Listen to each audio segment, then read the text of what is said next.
Chers confrères, le secrétariat du ministère que j'ai l'honneur de coordonner vous rejoint à travers le présent message. À l'occasion de la Journée mondiale du malade de cette année, le pape François nous offre un message très important intitulé « Il n'est pas bon que l'homme soit seul. Soignez les malades en soignant les relations ». Notre ministère camélien nous donne chaque jour l'occasion d'expérimenter la profondeur de ce message. Pendant la pandémie du Covid-19, la solitude forcée que nous avons vécue a permis au monde entier de mieux comprendre l'importance de soigner les relations humaines. En ce moment-là, ceux d'entre nous qui ont fait l'expérience concrète du pavillon ou de la maladie elle-même perçoivent mieux encore aujourd'hui l'importance du message de notre Saint-Père. Soigner les relations est plus que fondamental pour l'éclat de notre service aux malades et pour l'éclat de notre vie consacrée elle-même.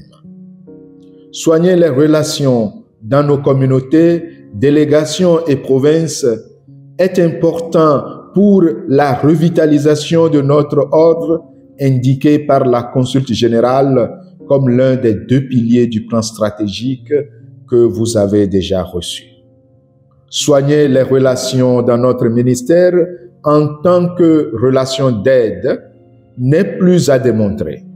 Je voudrais souligner son importance, non seulement avec les personnes souffrantes elles-mêmes, mais aussi et surtout avec leurs familles, leurs parents, les bénévoles, le personnel soignant, dans les couloirs des établissements de santé, dans les maisons de repos, dans les paroisses, dans les rectories et dans les familles.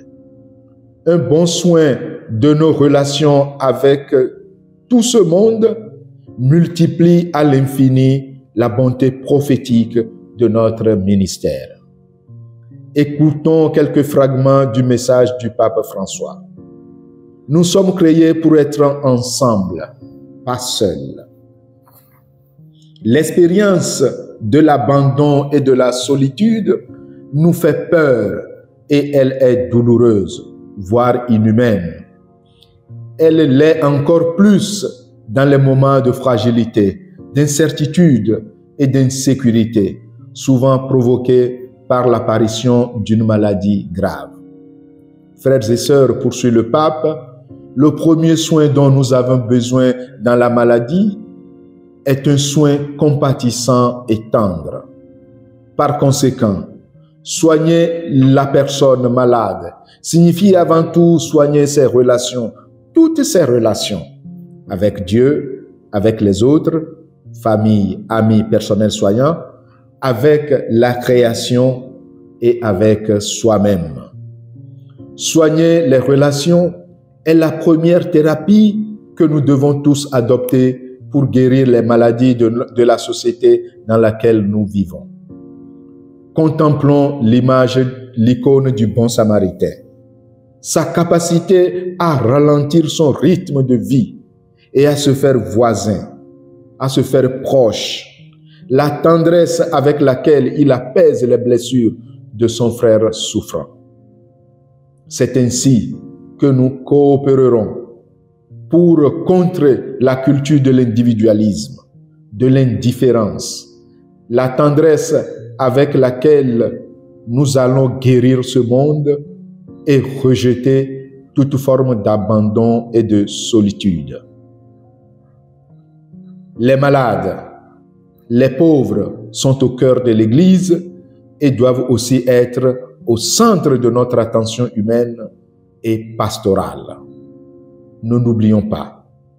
Confions-nous donc à Marie, Notre-Dame de Lourdes, santé des malades, et à Saint Camille, notre fondateur, pour être, comme dit le pape, je conclus, les artisans de proximité et de relations fraternelles.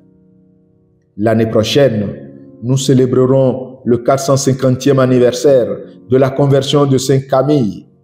Préparons-nous à cet événement très important pour continuer à porter avec une joie infinie cette soutane avec la croix rouge sur la poitrine. je vous transmets les salutations affectueuses de notre supérieur général, le Père Pedro Tramontine, et de toute la consulte générale. Joyeux 11 février et joyeux ministère camillien.